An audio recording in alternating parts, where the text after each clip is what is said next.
আচ্ছা, সো এরপরে যেসব পোর্শনগুলো আছে এখানে আর তোমার তেমন থিওরিও নাই, মেইনলি হচ্ছে তোমার মানে রিডিং পড়ে যেতে হবে আর কি এমসিকিউর জন্য।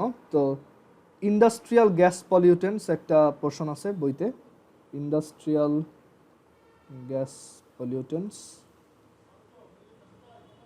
মানে বায়ু দূষক, আর এটার জন্য এয়ার পলিউশন কিভাবে হয় আর কি। তো এখান থেকে তুমি আমি মানে আমার অ্যাকচুয়ালি নিজেরও এত ডিটেলস এগুলো মনে নাই, তো তুমি কি কি পড়বা আমি একটু বলি। তুমি এখান থেকে দেখবা যে প্রাইমারি পলিউটেন্ট নামে একটা টার্ম আছে, এমসিকিউতে আসে যে নিচের কোন গ্যাসটা প্রাইমারি পলিউটেন্ট। তো যেমন এখানে আমি বই থেকে যদি কয়েকটা নাম লিখি, carbon monoxide, carbon dioxide, sulphur dioxide, nitric oxide, ammonia, আর হচ্ছে সালফিউরাস হাইড্রোজেন সালফাইড। আচ্ছা, দেন সেকেন্ডারি পলিউটেন্ট বলতে আরেকটা টাইপের পলিউটেন্ট আছে। সেকেন্ডারি পলিউটেন্ট হচ্ছে সালফার ট্রাইঅক্সাইড, সালফিউরিক অ্যাসিড, আর হচ্ছে নাইট্রোজেন ডাইঅক্সাইড, আর dinitrogen pentoxide, and peroxy acyl nitrate. Peroxy acyl nitrate, peroxy acyl নাইট্রেটের একটা শর্ট নেম হচ্ছে প্যান। এটার এটার যে ফর্মুলা ওইটা অনেকটা এরকম, আর সি ডাবল ও। আচ্ছা, এটা পরে লিখতেছি, পারঅক্সি অ্যাসাইল নাইট্রেট একটু পরে ওইটা আমরা ডিসকাস করব। আচ্ছা, সো এই প্রাইমারি পলিউটেন্ট হচ্ছে এইগুলো ডিরেক্টলি তোমার মানে এই প্রাইমারি পলিউটেন্টগুলো হচ্ছে ডিরেক্টলি এনভায়রনমেন্টে মিক্সড হয়, আর সেকেন্ডারি পলিউটেন্ট হচ্ছে এরা ডিরেক্টলি এনভায়রনমেন্টে বা এয়ারে মিক্স হয় না, ওদের সাথে কোনো একটা প্রাইমারি পলিউটেন্ট মিক্স হয়ে তারপর ওরা এনভায়রনমেন্টে যায়। ওকে, এই হচ্ছে ওদের ডিফারেন্স। আর এইখানে এরপর তুমি এই বইতে দেখবা যে এইগুলো আলাদা আলাদা কিছু ডেসক্রিপশন দেওয়া আছে, যে কার্বন মনোক্সাইড, কার্বন ডাইঅক্সাইডের প্রপার্টি কীরকম, কোনটা বেশি ডেঞ্জারাস। তারপর এখানে যে কার্বন মনোক্সাইডকে বলা হয় হচ্ছে নীরব ঘাতক গ্যাস, দ্যাট ইজ এটা মানে সাইলেন্ট কিলার আর কি। ওকে, সাইলেন্ট কিলার। তারপর এটা কি কি ক্ষতি করতে পারে হিউম্যান বডিতে ওইগুলো লেখা আছে, যে মাথা ধরে, তারপর হচ্ছে হিমোগ্লোবিনের সাথে কার্বন মনোক্সাইড অ্যাড হয়ে অক্সিহিমো ফর্মেশনে করতে পারে, হিন্ড্রেন্স ক্রিয়েট করতে পারে। তারপর এখানে বইতে সালফার ডাইঅক্সাইড আর সালফার ট্রাইঅক্সাইডও কীরকম পলিউটেন্ট, কী কী ক্ষতি করে ওইগুলো লেখা আছে, আর কোথা থেকে এগুলো আসে ওইগুলো লেখা আছে, কী কী টাইপের ইন্ডাস্ট্রি থেকে আসে। তো এগুলো একটু বই থেকে একবার পড়ে ফেলবা, এগুলো অত বেশি ইম্পর্টেন্ট না, এগুলো তোমার অ্যাডমিশন টেস্টে আসার চান্স একদমই জিরো, আসলে এমসিকিউতে আসবে আর কি। আর এই যে নাইট্রিক অক্সাইড, নাইট্রোজেন ডাইঅক্সাইড, এইগুলো রিলেটেডও পড়বা। তো এখানে আমাদের একটা ইম্পর্টেন্ট জিনিস শিখতে হবে, সেটা হচ্ছে যে পারঅক্সি অ্যাসাইল নাইট্রেট, এইটার ফর্মুলা, এইটা এমসিকিউতে আসে প্রচুর, যে পারঅক্সি অ্যাসাইল নাইট্রেট বা প্যান, এই প্যান পলিউটেন্টগুলোর তোমার ফর্মুলা কি। সো প্যানের ফর্মুলা হচ্ছে এই যে আর সি ডাবল ও ও ও দেন হচ্ছে নাইট্রোজেন ডাইঅক্সাইড আর কি, NO2। তো এইটাকে বলে প্যান।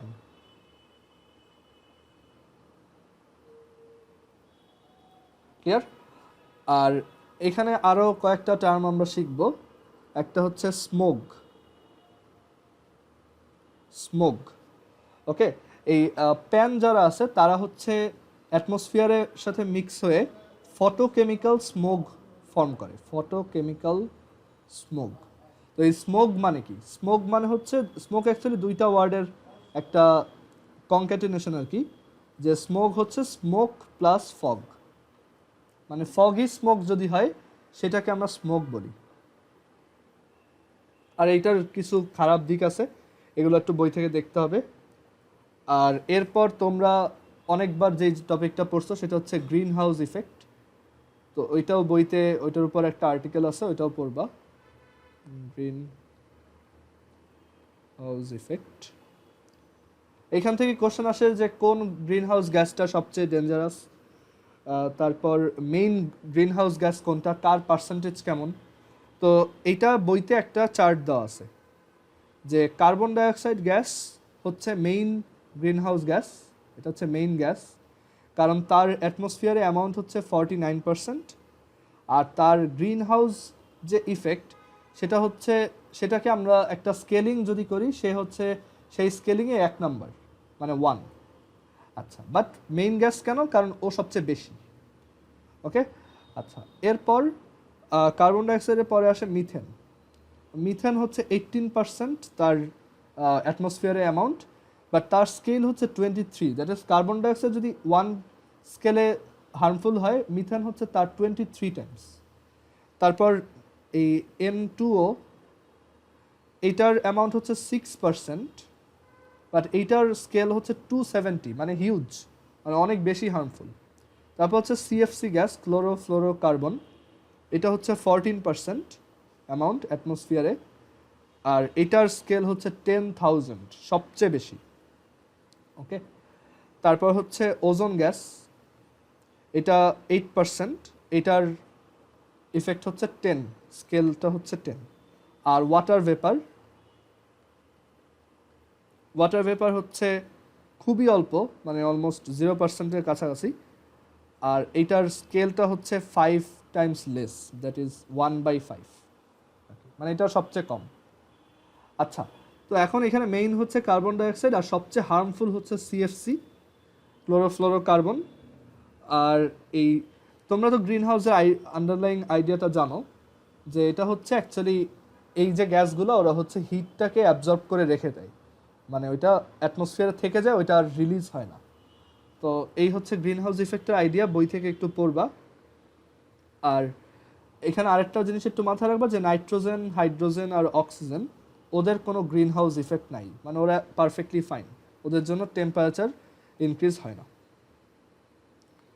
আচ্ছা, আর এইখানে আরেকটা জিনিস, সেটা হচ্ছে এই যে সিএফসি গ্যাস, সেই সিএফসি গ্যাসগুলোর নেমিংটা আমাদের একটু শিখতে হবে, যে সিএফসির যদি ফর্মুলা দেওয়া থাকে, সেখান থেকে আমি সিএফসি গ্যাসের নেম বের করব কিভাবে। আচ্ছা, সিএফসির ব্যাপারে আমরা পরের পেজে ডিটেলসে ডিসকাস করি।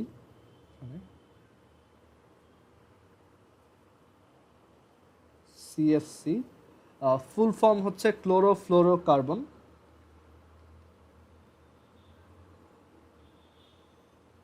দ্যাট ইজ ক্লোরিন, ফ্লোরিন আর কার্বন থাকবে, এরকম একটা কম্পাউন্ড আর কি। ওকে, আর এটা একটা অর্গানিক কম্পাউন্ড। তো এই ক্লোরোফ্লোরোকার্বনগুলো কিভাবে হার্মফুল, সেটা যদি আমরা একটু দেখি, সেটা হচ্ছে যে ধরো আমরা একটা ক্লোরোফ্লোরোকার্বন যদি লিখি CFCl3, এটা খুবই কমন, এটার নাম হচ্ছে ফ্রিয়ন 11।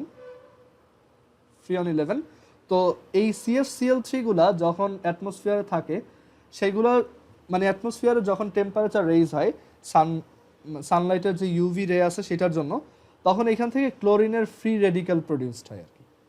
তো এই ক্লোরিন ফ্রি রেডিক্যালগুলা এই অ্যাটমসফিয়ারে যে অক্সিজেন আছে, সেই অক্সিজেনগুলোর সাথে রিয়াকশন করে এরকম কম্পাউন্ড ফর্ম করে। সো এইভাবে ওজোন লেয়ারটার হচ্ছে কন্টিনিউয়াস, মানে হয় আর কি, কন্টিনিউয়াসলি সে ডিকে হইতে থাকে। তো এর জন্য হচ্ছে আমাদের এই ক্লোরোফ্লোরোকার্বনগুলা খুবই হার্মফুল, গ্রিনহাউস গ্যাস হিসেবে তাদের ইম্প্যাক্ট সবচেয়ে বেশি। বুঝা গেছে? কারণ ওরা হচ্ছে কন্টিনিউয়াসলি ওজোন লেয়ারকে করতেছে, ডিকে করাচ্ছে আর কি। আচ্ছা, তো এখন আমরা একটু দেখি যে এই ক্লোরোফ্লোরোকার্বনগুলোর আমরা নেমিংটা কীভাবে শিখব। সো এই মানে সিএফসি যেটা, সেটা হচ্ছে ক্লোরোফ্লোরোকার্বন। আরেক টাইপের সিএফসি গ্যাস আছে যেটাকে আমরা HCFC বলি। সো HCFC হচ্ছে হাইড্রোক্লোরোফ্লোরোকার্বন, সরি হাইড্রো না, এটা হচ্ছে হ্যালো ক্লোরোফ্লোরোকার্বন। আচ্ছা সরি, ধরো আমি নেমিংটা আগে দেখাই, তাহলে বুঝতে পারবো। আচ্ছা, সো আমরা সিএফসি নেমিংটা যদি আসি, এখানে হচ্ছে আমাদের সিএফসি গ্যাসগুলো ইউজুয়ালি নামগুলো কীরকম হয়। নামগুলো হচ্ছে ধরো সিএফসি দেন হাইফেন দিয়ে কোনো একটা নাম্বার, সেটা হইতে পারে ধরো 22, অথবা ধরো হইতে পারে 10, অথবা 11। ওকে, এরকম বিভিন্ন নাম্বার থাকতে পারে। সো আমাদের দেখতে হবে যে এইখানে নাম্বারটা কত আছে, ওই নাম্বারটার উপর ডিপেন্ড করে আমরা ওর একটা নেমিং করতে পারি। সো এই নেমিংটার ওয়ে হচ্ছে যে এইখানে যে নাম্বারটা আছে এটা ইউজুয়ালি 3 ডিজিট হয়, বা 2 ডিজিটও হইতে পারে। যদি 2 ডিজিট হয় তখন তুমি ওইটার সামনে একটা এই জিরো, একটা হেডে একটা জিরো লাগাই দিবা। দেন এই যে নাম্বারটা, এখানে যে নাম্বারটা আছে এইটা হচ্ছে তোমার, এই নাম্বারটাকে আমরা বলবো এ, এই নাম্বারটাকে আমরা বলবো বি, আর এটাকে আমরা বলবো সি। ক্লিয়ার? এখন তোমার সিএফসির ফর্মুলাটা হবে এরকম, এইখানে এ যত, এখানে এ যত, এইটার সাথে তুমি 1 অ্যাড করবা, 1 অ্যাড করলে তুমি পাবা কত 1। সো তোমার যে কম্পাউন্ড সেটায় কার্বন থাকবে একটা, সো সি এর ভ্যালু হচ্ছে এ প্লাস 1, মানে সি কয়টা কার্বন কয়টা থাকবে, এর ভ্যালু যত তার থেকে প্লাস 1। আচ্ছা, দেন এইখানে আমাদের এই যে বি যে নাম্বারটা আছে এইটা দিয়ে হচ্ছে আমি হাইড্রোজেন কয়টা থাকবে সেটা বের করতে পারবো। সো এটা বের করার ওয়ে হচ্ছে এই বি যত তার থেকে 1 মাইনাস করলে তুমি হাইড্রোজেনের নাম্বারটা পাবা। আর এইখানে এই যে সি যেটা, এটা হচ্ছে ফ্লোরিনের নাম্বার, ফ্লোরিন যে কয়টা থাকবে সেইটাই হচ্ছে সি। আর তাহলে বাকি যে কার্বনের হ্যান্ডগুলো থাকবে সেগুলো আমরা ক্লোরিন দিয়ে ইয়া করে দিব, ফিল আপ করে দিব। সো আমরা একটু দেখি, এখানে কার্বন থাকবে একটা, এটার সাথে হাইড্রোজেন কয়টা থাকবে, বি হচ্ছে 1, সো 1 মাইনাস 1 হচ্ছে 0, সো কোনো হাইড্রোজেন থাকবে না। আর এখানে সি কত 1, সো ফ্লোরিন থাকবে একটা, সো কার্বনের আরও তো 3টা হাত আছে, সো এগুলো থাকবে ক্লোরিন। সো এটা অ্যাকচুয়ালি এই যে CFCl3 কে আমরা লিখছি, বোঝা গেছে? আরও একটা এক্সাম্পল দেখাই তাহলে ক্লিয়ার হবে। আচ্ছা, আমরা মিটিংটা এখানে এন্ড করি, তোমরা একটু আরেকবার কানেক্ট হও।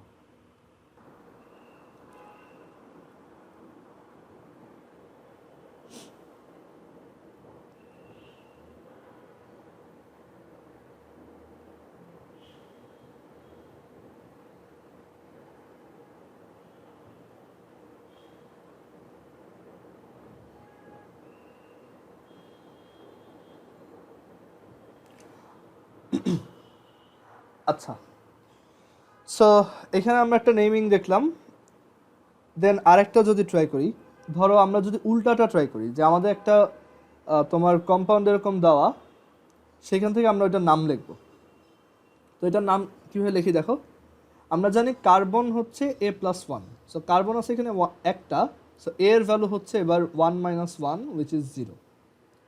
আচ্ছা, দেন হাইড্রোজেন থাকবে হচ্ছে বি মাইনাস 1টা, তো এখানে হাইড্রোজেন আছে হচ্ছে 0টা, সো বির ভ্যালু কত 0 প্লাস 1, সো বি এর ভ্যালু হচ্ছে 1। আর ফ্লোরিন থাকবে হচ্ছে সিটা, তো এখানে ফ্লোরিন 2টা দেখা যাচ্ছে, সো সি এর ভ্যালু 2। সো আমরা বলতে পারি এটার নেম হবে, দেখো আমরা ভ্যালুগুলো পেয়ে গেছি 0 1 2, সো এটা হচ্ছে CFC12। বোঝা গেছে? Just reverse process. আর এই ফ্রিয়নটা হচ্ছে ওর নিজের নাম আর কি, এটা মুখস্থ রাখতে হয় আর কি, কয়েকটা মুখস্থ রাখতে পারো। আর ইউজুয়ালি আমরা এই যে এখানে একটা স্ট্যান্ডার্ড আছে, আমরা CFC লিখে হাইফেন দিয়ে একটা নাম্বার দিয়ে এটাকে লিখি। আচ্ছা, আরেকটা দেখাই, ধরো ওইটার নাম হচ্ছে CFC22, যদি দেখো CFC22, সো এটার তোমার ইয়া কীরকম হবে, স্ট্রাকচার কীরকম হবে। সো এখানে 0 2 2, এর ভ্যালু হচ্ছে 0, বির ভ্যালু হচ্ছে 2, সি এর ভ্যালু হচ্ছে 2। সো আমরা জানি কার্বন থাকে হচ্ছে এ প্লাস 1টা, সো কার্বন একটা, হাইড্রোজেন থাকে হচ্ছে বি মাইনাস 1টা, দ্যাট ইজ হাইড্রোজেন থাকবে একটা, আর ফ্লোরিন থাকে হচ্ছে যে কয়টা সি সেই কয়টাই, সো এখানে 2টা ফ্লোরিন, আর এইখানে কি বসবে তাহলে ক্লোরিন। সো এই কম্পাউন্ডটা হচ্ছে CHF2Cl। ওকে, আর এই যে যেই সব CFCতে আমরা আবার হাইড্রোজেন দেখব তাদেরকে আমরা হাইড্রোক্লোরোফ্লোরো কার্বন বলবো, হাইড্রোক্লোরোফ্লোরো কার্বন অর HCFC। সো এই HCFC বা অর্ডিনারি যে CFC গুলো আছে তারা খুবই হার্মফুল, কারণ এইগুলোতে হচ্ছে ক্লোরিন থাকে, নামেই হচ্ছে ক্লোরোফ্লোরোকার্বন, সো এগুলো খুবই হার্মফুল আর কি ক্লোরিন। অ্যান্ড এই ক্লোরিনের তোমার রিঅ্যাক্টিভিটি অনেক বেশি, সে খুব ইজিলি মানে সে যখন ফ্রি রেডিক্যাল প্রডিউস করে দেখা যায় একটা ক্লোরিন পার্টিকেল প্রায় 1 লাখ ওজন পার্টিকেলকে ডিস্ট্রয় করে দিতে পারে। ওকে, কারণ ওর এই হাফ লাইফটা অনেক বেশি আর কি, 2 ইয়ার্স, মানে 2 ইয়ার্স শেষ হওয়ার আগেই ক্লোরিনের একটা ফ্রি রেডিক্যাল নষ্ট হয় না। তো দেখা যায় ও কন্টিনিউয়াসলি ওজন পার্টিকেলকে ইয়া করতে পারে, ডিকে করাইতে পারে। ওকে, সো এর জন্য আমরা মানে এই সিএফসিগুলো আমরা ইউজুয়ালি কোথায় ইউজ করি? রেফ্রিজারেটর আর হচ্ছে এয়ার কন্ডিশনারে।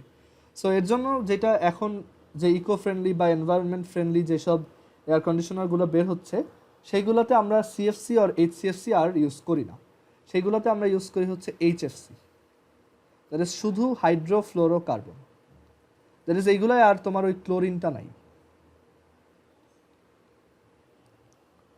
ওকে, সো এইচএফসিগুলো হচ্ছে খুবই environment friendly instead of HCFC আর সিএফসি। আর এখানে আরেকটা টাইপের কম্পাউন্ড আছে যেটাকে বলা হয় বিসিএফ, এটার শর্ট নেম হচ্ছে হ্যালোনস। হ্যালোনস বলা হয় কারণ এখানে মানে তোমার তিনটা টাইপের হ্যালোজেন আছে। কার্বনের সাথে আমি এই যে বি বলতে ব্রোমিন বোঝাচ্ছি, ধরো আমি একটা দুইটা ব্রোমিন দিলাম, একটা ক্লোরিন দিলাম আর একটা ফ্লোরিন দিলাম, তো ওর চারটা হাতেই হচ্ছে সব তোমার এই হ্যালোজেন আছে আর কি, ক্লোরিন ছাড়া অন্য হ্যালোজেন। সো আমরা এটাকে বলি বিসিএফ। ওকে, সো এই সিএফসি নাম্বারিং বোঝানোয় কেউ আসো? ওকে, সো এরপর আমরা অ্যাসিড রেইনে চলে আসি। অ্যাসিড রেইনের আমরা অলরেডি একটা এক্সাম্পল দেখে আসছি নাইট্রোজেন ফিক্সেশন পড়ার সময়। অ্যাসিড রেইন অ্যাকচুয়ালি আরও কয়েকভাবে হইতে পারে। তো অ্যাসিড রেইন হইতে পারে হচ্ছে সালফিউরাস অ্যাসিডের, সালফিউরিক অ্যাসিডের হবে না ডেফিনেটলি, কারণ তাইলে ওইটা কোথাও পড়লে দেখা যায় মানে খুবই বাজে অবস্থা হয়ে যাবে। সালফিউরিক অ্যাসিড তো খুবই ডেঞ্জারাস। তো এটা হয় বাট খুবই মানে কম কনসেন্ট্রেশনের আর কি, মানে অতটা হার্মফুল না। তারপর হচ্ছে আমরা এর আগে দেখে আসছি নাইট্রিক অ্যাসিড। সো এই সালফিউরাস অ্যাসিডেরটা কীভাবে হয়? সালফার ডাইঅক্সাইড যে গ্যাসগুলো আছে অ্যাটমসফিয়ারে সেগুলো ওয়াটারের সাথে যখন রিয়াক্ট করে আমরা এখান থেকে সালফিউরাস অ্যাসিড পাই। আর এই সালফিউরাস অ্যাসিডগুলো ফার্দার আবার দেখা যায় যে হাইড্রোজেন পারঅক্সাইডের সাথে যদি রিয়াকশন করে তখন অক্সিডাইজড হয়ে সালফিউরিক অ্যাসিডও কনভার্ট হইতে পারে। আর এই সালফিউরিক অ্যাসিডেরটা ডিরেক্টলি কীভাবে হয় সেটা হচ্ছে সালফার ট্রাইঅক্সাইডের সাথে যখন ওয়াটারের রিয়াকশন হয় তখন। এইগুলো অ্যাটমসফিয়ারে আসে থেকে ইন্ডাস্ট্রিয়াল ওয়েস্ট থেকে। ওকে, অনেক ইন্ডাস্ট্রি আছে যেগুলো ডিরেক্টলি সালফার ডাইঅক্সাইডকেই তোমার এনভায়রনমেন্টে ছেড়ে দেয়। আর এটা প্রডিউস হওয়া তো খুবই ইজি। ধরো তোমার কোনো একটা কম্পাউন্ডের মধ্যে যদি সালফার থাকে, তুমি যখন কম্বাসন করবে ওইখান থেকে সালফার ডাইঅক্সাইড প্রডিউস হবে। আচ্ছা, তারপর হচ্ছে নাইট্রিক অ্যাসিড। নাইট্রিক অ্যাসিডের আইডিয়াটা আমরা এর আগে অলরেডি দেখে আসছি যে নাইট্রোজেন আর অক্সিজেন গ্যাস মিলে ফার্স্টে নাইট্রিক অক্সাইড, নাইট্রিক অক্সাইড আর অক্সিজেন মিলে nitrogen dioxide, and nitrogen oxide and water মিলে নাইট্রিক অ্যাসিড। আচ্ছা, সো অ্যাসিড রেইনের খারাপ দিকগুলো কি? অ্যাসিড রেইন হচ্ছে তোমার মানে এই যে অ্যাসিড রেইন হয়, তো অ্যাসিড হচ্ছে ডেফিনেটলি এই সয়েলকে পলিউট করতে পারে, ওয়াটারকেও পলিউট করতে পারে। আর অ্যাসিডের জন্য মার্বেল স্ট্রাকচার যেগুলো আছে যেমন তাজমহল, সো মার্বেল স্টোনগুলো অ্যাসিডের জন্য ডিকে হইতে পারে। মার্বেল স্টোন হচ্ছে ক্যালসিয়াম কার্বনেট, তো ওইটার সাথে আমি যদি এই যে কোনো একটা অ্যাসিড মিক্স করি ডেফিনেটলি ওইটা ডিকে হবে। ওকে, তারপর হচ্ছে এই অ্যাসিড রেইনের জন্য ওয়াটারের তোমার পিএইচ ভ্যালু কমে আসে, অনেক খুবই লো হয়, যেটা ওয়াটার বডিতে যেসব তোমার লিভিং বিংসরা থাকে তাদের জন্য খুবই হার্মফুল। অ্যান্ড এটা সয়েলেরও তোমার পলিউশন ঘটায়। সো এটার জন্য আমরা কি করতে পারি, এটা প্রিভেনশনের জন্য? সেটা হচ্ছে ডেফিনেটলি তোমার এই যেসব ইন্ডাস্ট্রিগুলো সালফার ডাইঅক্সাইডকে তোমার এনভায়রনমেন্টে ছাড়ে, সেই ইন্ডাস্ট্রিগুলোর এই সালফার ডাইঅক্সাইডকে সামহাও ইউটিলাইজ করার একটা সিস্টেম থাকতে হবে। তো ওরকম একটা সিস্টেম আছে যেটাকে বলা হয় এফজিডি প্ল্যান্ট। ওকে, এটা হচ্ছে ফ্লু গ্যাস, মানে এই যে এফজি দিয়ে হচ্ছে আমরা বোঝাই ফ্লু গ্যাস, আর এই যে ডি যেটা সেটা দিয়ে আমরা বোঝাই desulphurisation. Flue gas desulphurisation plant, that is এটা আমরা এনভায়রনমেন্টে না ছেড়ে দিয়ে এখান থেকে সালফারটা আলাদা করে ফেলবো। ওকে, একটা টাইপের চিমনি আছে, সেই চিমনি দিয়ে আমরা ওই সালফার ডাইঅক্সাইডকে ফার্স্টে অ্যাবজর্ব করি, দেন আমরা ওই এফজিডি প্ল্যান্টের মধ্যে এটাকে ডিসালফারাইজ করি আর কি।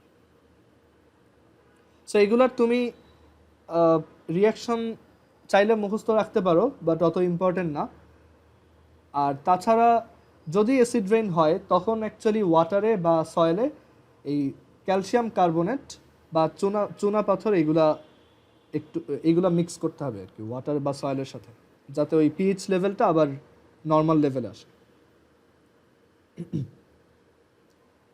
ওকে, সো আমরা পরের পেজ আসি।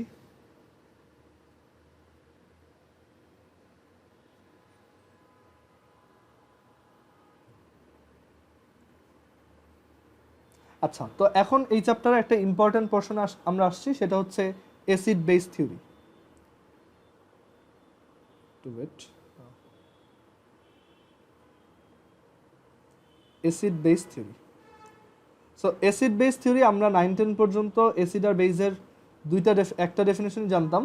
এটা হচ্ছে যারা হাইড্রোজেন প্লাস আয়ন অ্যাকুয়াস সলিউশনে ছেড়ে দেয় তারা হচ্ছে অ্যাসিড, আর যারা অ্যাকুয়াস সলিউশনে OH মাইনাস ছেড়ে দেয় তারা হচ্ছে বেস।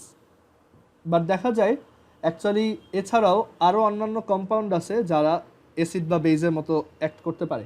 খুব কমন একটা এক্সাম্পল হচ্ছে NH3। এইটা কেন বেজ আমরা কিন্তু এক্সপ্লেন করতে পারি না।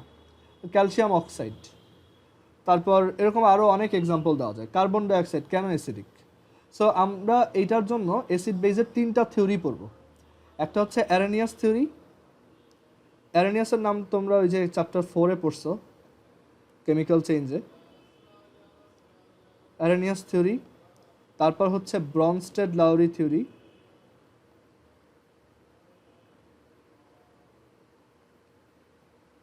আর একটা হচ্ছে লিউইস থিওরি। লিউইসটা হচ্ছে সবচেয়ে মডার্ন, লিউইস থিওরি। অ্যারেনিয়াস থিওরি হচ্ছে বেসিকটা, মানে নর্মালি আমরা যেটা বুঝি সেটা, যে হাইড্রোক্লোরিক অ্যাসিড একটা অ্যাসিড, কারণ তাকে যদি আমি ওয়াটারের সাথে মিক্স করাই তখন সে এখানে H+ আয়ন আর ক্লোরিন মাইনাস আয়ন প্রডিউস করে। আর অনেক সময় এটাকে আমরা হাইড্রোনিয়াম আয়ন দিয়েও লিখি, যে H3O+ হাইড্রোনিয়াম আয়ন আর ক্লোরিন মাইনাস আয়ন ফর্ম করে। আর বেস হচ্ছে যারা NaOH এর কথা যদি বলি, যে সে তার অ্যাকুয়াস সলিউশনে OH মাইনাস আয়ন ডোনেট করে। এটা হচ্ছে অ্যারেনিয়াসের থিওরি। তো অ্যারেনিয়াসের থিওরিতে একটা জিনিস ম্যান্ডেটরি, সেটা হচ্ছে ওকে তোমার ওয়াটারে মিক্স করতেই হবে, আদারওয়াইজ তুমি বুঝতে পারবে না ও কি অ্যাসিড নাকি বেস। বাট অনেক কম্পাউন্ড আছে যারা ওয়াটারে ডিজলভেবল না, মানে তারা ওইখানে সলিউবল না আর কি। সো তখন আমরা অ্যাসিড বেস কীভাবে বুঝবো। তো আরেকটা থিওরি আছে, সেটা হচ্ছে ব্রনস্টেড লাউরি থিওরি। ব্রনস্টেড লাউরি থিওরি বলে যে যেই সব কম্পাউন্ডই H+ ডোনেট করতে পারে তারাই হচ্ছে অ্যাসিড, আর যেই সব কম্পাউন্ডই H+কে অ্যাকসেপ্ট করতে পারে তারাই হচ্ছে বেস। যেমন আমি যখন এই যে এখানে যদি একটা এক্সাম্পল দিই, ধরো HCl, সেটা আমি Cl মাইনাস আর হচ্ছে প্লাস H+ বানাইলাম। দেন আমি যদি ওয়াটারের সাথে এই H+টা দিই, সে কি ফর্ম করবে? H3O+ ion. সো এখানে এই ওয়াটারটা কি করছে? H+কে অ্যাকসেপ্ট করছে। সো ওয়াটারটা ইন এ সেন্স এখানে বেস। ওকে, সো এই ব্রনস্টেড লাউরি থেকে অ্যাকচুয়ালি খুব ইন্টারেস্টিং একটা আইডিয়া আসে, সেটা হচ্ছে কনজুগেট অ্যাসিড বেস থিওরি। মানে ব্রনস্টেড লাউরি থিওরির জন্যই কনজুগেট অ্যাসিড বেসের একটা আইডিয়া আসে। সো এটা আমরা এখন দেখব, যে একই কম্পাউন্ড একটা কনটেক্সটে অ্যাসিড হইতে পারে আর একটা কনটেক্সটে বেস হইতে পারে। কনজুগেট অ্যাসিড বেসের জন্য আমরা চ্যাপ্টার 4-এ একটা ফর্মুলা শিখছিলাম, যে Ka + Kb = হচ্ছে Kw। এরকম একটা ফর্মুলা শিখছিলাম, যে কনজুগেট অ্যাসিডের এই অ্যাসিড ডিসোসিয়েশন কনস্ট্যান্ট আর কনজুগেট বেসের বেস ডিসোসিয়েশন কনস্ট্যান্টের প্রোডাক্ট হচ্ছে ওয়াটারের আয়নিক প্রোডাক্ট। আচ্ছা, সো কনজুগেট অ্যাসিড বেসের আইডিয়াটা কি? কনজুগেট অ্যাসিড বেসটা হচ্ছে এরকম, ধরো আমি HCl এর সাথে ওয়াটার অ্যাড করলাম, সেখান থেকে আমি পাইছি H3O+ আয়ন আর ক্লোরিন মাইনাস আয়ন। সো এখানে H+ ছাড়ছে কে? এইটা অ্যাসিড, তাহলে এইটা কে? বেস। আচ্ছা, আবার দেখো এই H3O+ চাইলে কিন্তু কোনো একটা সময়, মানে এইটার যদি রিভার্সিবল রিয়াকশনটা চিন্তা করো, H3O+ কিন্তু চাইলে তার এইটা হাইড্রোজেনটা ছেড়ে দিতে পারে, তাই না? সো ওই সেন্সে ও হচ্ছে অ্যাসিড। আর এই যে ক্লোরিন মাইনাস, এই ক্লোরিন মাইনাসটা কি আবার কখনো চাইলে একটা H প্লাসকে মানে রিসিভ করে HCl এ কনভার্ট হতে পারে। সো ক্লোরিন মাইনাস হচ্ছে একটা বেস। আচ্ছা, সো এই যে অ্যাসিডটা এইটা আসছে মানে এটা আসছে কোত্থেকে? এই ওয়াটার থেকে। সো এর জন্য আমরা বলি যে এই অ্যাসিডটা হচ্ছে এই বেসটার কনজুগেট অ্যাসিড বা অনুবন্ধী অম্ল, অনুবন্ধী অ্যাসিড। আর এই যে Cl মাইনাস এটা আসছে কি এই অ্যাসিডটা থেকে। সো আমরা বলবো এইটা হচ্ছে ওর কনজুগেট বেস। মানে একটা অ্যাসিড একটা মানে যে কোনো অ্যাসিড সে একটা H প্লাস ছেড়ে দিলে যেটাই কনভার্ট হয় সেটাই হচ্ছে তার কনজুগেট বেস। কেন বেস? কারণ এই বেসটাই চাইলে আবার এই H প্লাসটা রিসিভ করে এই অ্যাসিডটায় কনভার্ট হতে পারে। আর যারা H প্লাস রিসিভ করে তারাই বেস। আবার যে কোনো বেস তুমি যদি তার সাথে একটা H প্লাস লাগাই দাও তাহলে সে তার কনজুগেট অ্যাসিডে কনভার্ট হয়। আচ্ছা, তাহলে বলো তো সালফিউরিক অ্যাসিডের কনজুগেট বেস কোনটা? সালফিউরিক অ্যাসিড, এটার কনজুগেট বেস কি হবে?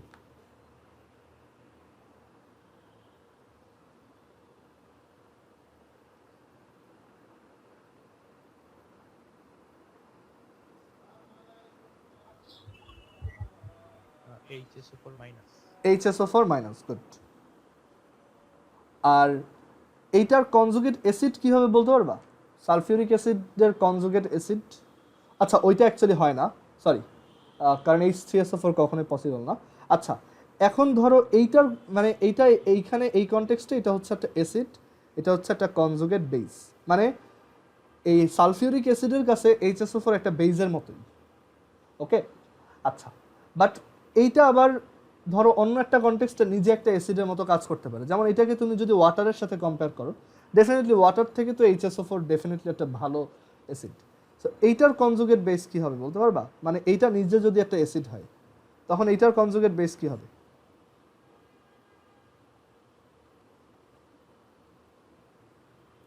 বলো তো।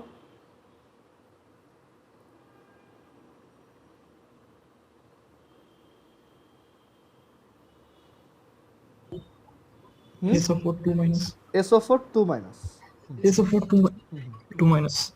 হ্যাঁ, সো এখান থেকে আমি বলতে পারি যে এই যে HSO4 মাইনাস, ওকে, HSO4 মাইনাসের নাম হচ্ছে bisulphate ion, bisulphate ion. So bisulphate আয়নের মানে বাইসালফেট আয়নের কনজুগেট অ্যাসিড হচ্ছে সালফিউরিক অ্যাসিড। মানে তোমাকে যখনই বলবে যে একটা জিনিসের কনজুগেট অ্যাসিড বের করো, তোমার কি করতে হবে? ওইটার সাথে জাস্ট একটা H লাগাই দিতে হবে, H প্লাস লাগাই দিতে হবে, তাহলে তুমি কি পাবা? H2SO4। আবার যদি বলে বাইসালফেট আয়নের কনজুগেট বেস বের করো, তার মানে তোমার কি করতে হবে? ওইটা থেকে একটা হাইড্রোজেন মাইনাস করে দিতে হবে। বোঝা গেছে? সো এইভাবে হচ্ছে আমরা সবার কনজুগেট অ্যাসিড কনজুগেট বেস বের করতে পারি। দ্যাট ইজ যে কোনো অ্যাসিড তার থেকে তুমি একটা H প্লাস বের করে নাও, তুমি তার কনজুগেট বেস পাবা। আবার যে কোনো বেস তার সাথে তুমি একটা H প্লাস অ্যাড করো, তুমি তার কনজুগেট অ্যাসিড পাবা। এই হচ্ছে ব্রনস্টেড-লাউরির থিওরি। তো ব্রনস্টেড-লাউরি থিওরি অনুযায়ী একটা compound at the same time অ্যাসিডও হইতে পারে, বেসও হইতে পারে, ডিপেন্ড করে সে কার সাথে রিয়াকশনে আছে। ওকে, যেমন NH3 প্লাস HCl, এইখানে রিয়াকশনটা হবে এরকম NH4 প্লাস আর Cl মাইনাস। সো HCl কি করছে? H প্লাস ছেড়ে দিছে, সো ও অ্যাসিড, ও বেস। আর এই NH4 চাইলে আবার একটা H প্লাস ছেড়ে দিতে পারে, সো ও হচ্ছে এই NH3 কনজুগেট অ্যাসিড। আর Cl মাইনাস হচ্ছে HCl এর conjugate base.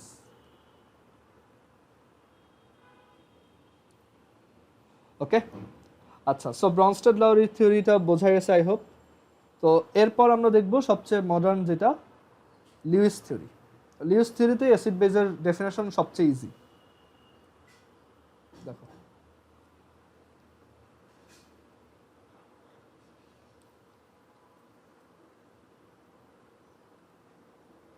So Lewis theory বলে যেই সব কম্পাউন্ডের তোমার লোন পেয়ার ইলেকট্রন আছে, লোন পেয়ার ইলেকট্রন আছে, তারা হচ্ছে বেস দ্যাট ইজ ওরা লিগ্যান্ডের মতো কাজ করে। আমরা জানি লিগ্যান্ডরা হচ্ছে loan pair electron coordinate covalent বন্ডে ডোনেট করে, আর যাদের লোন পেয়ার ইলেকট্রন নাই, ওকে, লোন পেয়ার ইলেকট্রন প্রেজেন্ট না, তারা হচ্ছে অ্যাসিড, মানে যারা লোন পেয়ার ইলেকট্রনটা রিসিভ করে আর কি, ডোনেট করে না, রিসিভ করে। সো আইডিয়াটা খুবই ইজি। যেমন এই যে NH3 তে আমরা জানি এই যে লোন পেয়ার ইলেকট্রন থাকে। সো এই NH3 কি করতে পারবে, এটা কারোর সাথে কোঅর্ডিনেট কোভ্যালেন্ট বন্ডে মানে শেয়ার করতে পারবে আর কি। সো NH3 হচ্ছে একটা বেস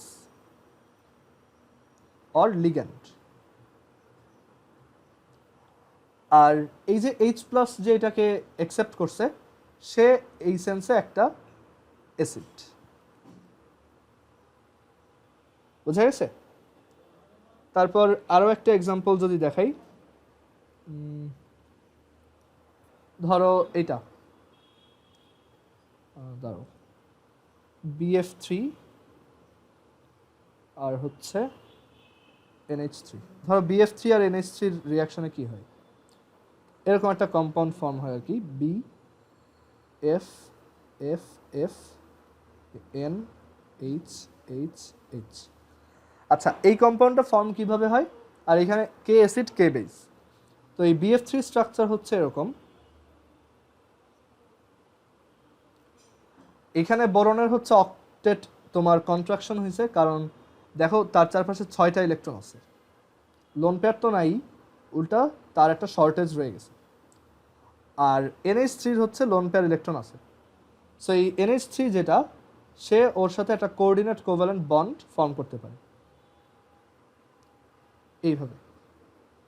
সো তখন বোরনের টোটাল 1 2 3 4 5 6 7 8টা ইলেকট্রন হবে। আবার অ্যামোনিয়ারও আগে থেকেই 8টা ইলেকট্রন ছিল, 1 2 3 4 5 6 7 8।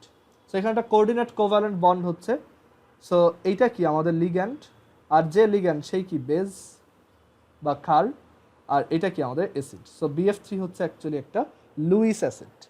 BF3 কিন্তু অ্যারেনিয়াস থিওরিতে অ্যাসিড না, ওকে। আবার BF3 তোমার ব্রনস্টেড লাউরি থিওরিতেও অ্যাসিড না, কারণ সে H+ দিতে পারে না, বা তাকে তুমি ওয়াটারে ডিজলভও করতে পারবে না, বাট সে লিউইস থিওরিতে অ্যাসিড। সো দেখা যায় কিছু কিছু কম্পাউন্ড আছে সবগুলো থিওরিতেই অ্যাসিড, যেমন HCl। কিছু কিছু কম্পাউন্ড আছে যে কোনো একটা থিওরিতে অ্যাসিড, বাট অন্যগুলো দিয়ে এটাকে এক্সপ্লেন করা যায় না। আবার এমনও আছে যে একটা থিওরিতে অ্যাসিড, অন্য আরেকটা থিওরিতে আবার সে বেইজের মতো থাকে। তো এখানে অ্যাকচুয়ালি ডিপেন্ড করে তুমি কোন থিওরি দিয়ে এটাকে এক্সপ্লেন করতে চাইতেছো, ওকে। আচ্ছা, যেমন ওয়াটার, অ্যারেনিয়াস থিওরিতে ওয়াটার হচ্ছে কমপ্লিটলি তোমার নিউট্রাল আর কি, বাট আমরা দেখলাম ওয়াটারকে আমি চাইলে ব্রনস্টেড লাউরি থিওরিতে কখনো বেস বলতে পারি যদি তার সাথে একটা অ্যাসিডকে তুমি রিয়াকশন করাও। আবার ওয়াটারকে আমি চাইলে কোনো একটা বেজের সাথে যদি রিয়াক্ট করাই, তখন তাকে আমি ইন এ সেন্স একটা অ্যাসিড হিসেবে বলতে পারি, তাই না? সো এখানে দেখা যায় যে এক একটা থিওরিতে কনফ্লিক্টও হইতে পারে, ওকে। সো আমাদের অ্যাসিড বেস থিওরিটা হয়ে গেল। আমরা এখান থেকে তোমার লিউইস অ্যাসিড দেখলাম, আর হচ্ছে লিউইস বেস দেখলাম। সো লিউইস অ্যাসিড লিউইস বেসে আইডিয়াটা খুবই সিম্পল, যে লোন পেয়ার যে দেয় সে হচ্ছে বেস, আর লোন পেয়ার যে নেয় সে হচ্ছে অ্যাসিড। আচ্ছা, এখানে একটা কথা লিখে রাখতে পারো যে যত ব্রনস্টেড লাউরি অ্যাসিড আছে বা বেস আছে, Brønsted লাউরি acid, all Bronsted Lowry acids are Lewis acids too. তুমি এমন কোনো ব্রনস্টেড লাউরি অ্যাসিড পাবা না যেটা লিউইস থিওরিতে অ্যাসিড না, ওকে, আর লিউইস অ্যাসিড এভাবে লিখে রাখো। বাট তুমি এমন লিউইস অ্যাসিড পাবা যারা ব্রনস্টেড লাউরি অ্যাসিড না, ওকে। যেমন এই যে BF3 তে কোনো হাইড্রোজেন নাই, সো এটা ডেফিনেটলি ব্রনস্টেড লাউরিতে অ্যাসিড না, ওকে। সো এইটা একটু আমরা মনে রাখবো যে সব ব্রনস্টেড লাউরি অ্যাসিডই Lewis acid, but not all Lewis acids are Bronsted Lowry acids.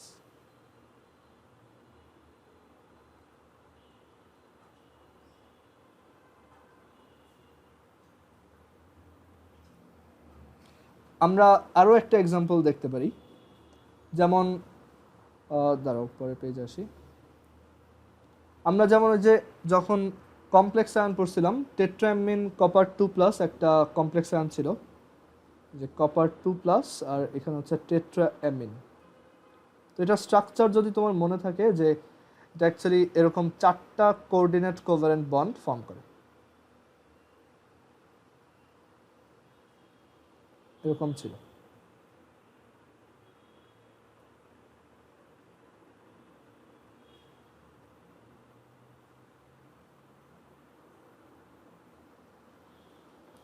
তো এখানে এই NH3 গুলা কি অ্যাগেন বেস, আর এই কপার 2+টা হচ্ছে কি এই সেন্সে অ্যাসিড। বাট অন্য কোনো থিওরিতে তুমি কিন্তু কপার 2+কে অ্যাসিড বলতে পারবা না। ওকে, সো এই জিনিসগুলো আমরা একটু মাথায় রাখবো। আচ্ছা, এরপর তোমাদের বইতে আবারও ওই জেনারেল নলেজের জিনিসপত্র আছে, সো এগুলো একটু পড়তে হবে। সফট ওয়াটারের কি কি সোর্স আছে, কোথা থেকে কত পার্সেন্ট সফট ওয়াটার আসে, বা মিঠা পানি যেটাকে বাংলায় বলে, সফট ওয়াটার সোর্সেস, তাদের ইম্পর্টেন্স। তারপর আমরা ওয়াটারের পিউরিটির জন্য কিছু তোমার ক্রাইটেরিয়া আছে, সেইগুলো আমরা দেখব, সেগুলোর জাস্ট ডেফিনেশনগুলো দেখবা। ওয়াটারের পিউরিটির জন্য আমরা অনেকগুলো টার্ম ইউজ করি অ্যাকচুয়ালি, যেমন পিএইচ তো আমরা চিনি। তারপর হচ্ছে হার্ডনেস অফ ওয়াটার, ডেফিনেশন বই থেকে দেখবা। তারপর এই হার্ডনেসে আবার দুইটা টাইপ হয়, একটা হচ্ছে টেম্পোরারি হার্ডনেস আর একটা হচ্ছে পার্মানেন্ট হার্ডনেস। সো এই দুইটা দূর করার আবার দুই ধরনের ওয়ে আছে। আর এক ধরনের প্ল্যান্ট আছে যেটা দিয়ে হার্ডনেসটা ঠিক করা যায়, ইটিপি, ইফ্লুয়েন্ট ট্রিটমেন্ট প্ল্যান্ট বলে এটাকে। ওকে, ইফ্লুয়েন্ট ট্রিটমেন্ট প্ল্যান্ট, ওইখানে বয়লার স্কেল দিয়ে তোমার এই হার্ড ওয়াটারগুলোকে পিওর করা হয়। আচ্ছা, তারপর আমরা পিএইচ তো সবাই চিনি। তারপর আছে হচ্ছে ডিও মানে হচ্ছে ডিজলভড অক্সিজেন। ওয়াটারে কীরকম অক্সিজেন ডিজলভ সেটার একটা মেজারমেন্ট হচ্ছে ডিও। সো এই ডিও ইউজ করে আমরা একটা ওয়াটার পলিউটেড কিনা সেটা আমরা দেখতে পারি। তারপর তোমরা এর আগে পড়ছো বিওডি, সিওডি। বিওডি হচ্ছে বায়োলজিক্যাল অক্সিজেন ডিমান্ড, আর সিওডি হচ্ছে তোমার কেমিক্যাল অক্সিজেন ডিমান্ড। এইগুলোর উপরেও অ্যাকচুয়ালি ওয়াটারের পলিউশন ডিপেন্ড করে। এইগুলো বই থেকে একটু ডেফিনেশনগুলো পড়বা আর এই যে ফুল ফর্মগুলো জানবা। আর আরও দেখবা যে এই বইতে দেওয়া আছে বিওডি হু এর রেকমেন্ডেশন অনুযায়ী বিওডির সেফ লিমিট কত, আপ টু 6 mg/L। এগুলো অ্যাকচুয়ালি একটু মুখস্থ রাখতে হবে, তোমার বই পড়ে এই এমসিকিউর জন্য এগুলো ভালো মতো মুখস্থ রাখতে হবে। তারপর আরও একটা ক্রাইটেরিয়া আছে, সেটাকে বলা হয় টিডিএস, টোটাল ডিজলভড সলিড। ওয়াটারের মধ্যে যত টাইপের সলিড পার্টিকেল আছে সবার একটা টোটাল মেজারমেন্ট হচ্ছে টিডিএস। ওকে, আর এরপর বইতে আরও আছে যে ইন্ডাস্ট্রিয়াল ওয়েস্টের জন্য ওয়াটার পলিউশন কিভাবে হয়, ইন্ডাস্ট্রিয়াল ওয়েস্ট, এটার ওয়াটার পলিউশনের ইম্প্যাক্টটা কেমন।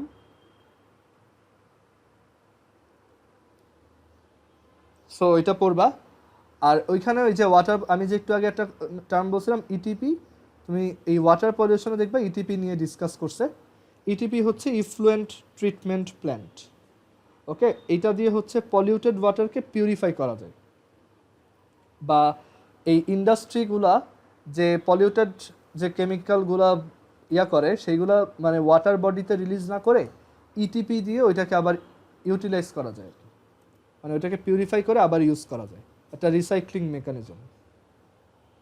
আচ্ছা, দেন তুমি দেখবা বইতে ওয়াটার পলিউশনের জন্য কি কি হয় ওইগুলোর একটা হিউজ লিস্ট দেওয়া আছে। আর কি কি ওয়াটার পলিউটেন্ট আছে, যেমন fertiliser, chemical fertiliser, pesticide, detergent, industrial waste, petroleum oil. তারপর হিটের জন্য কিন্তু ওয়াটার পলিউটেড হইতে পারে। তারপর হচ্ছে প্লাস্টিক, অনেক কিছুর জন্য এটা পলিউটেড হয়, তো এগুলো একবার দেখে ফেলবা।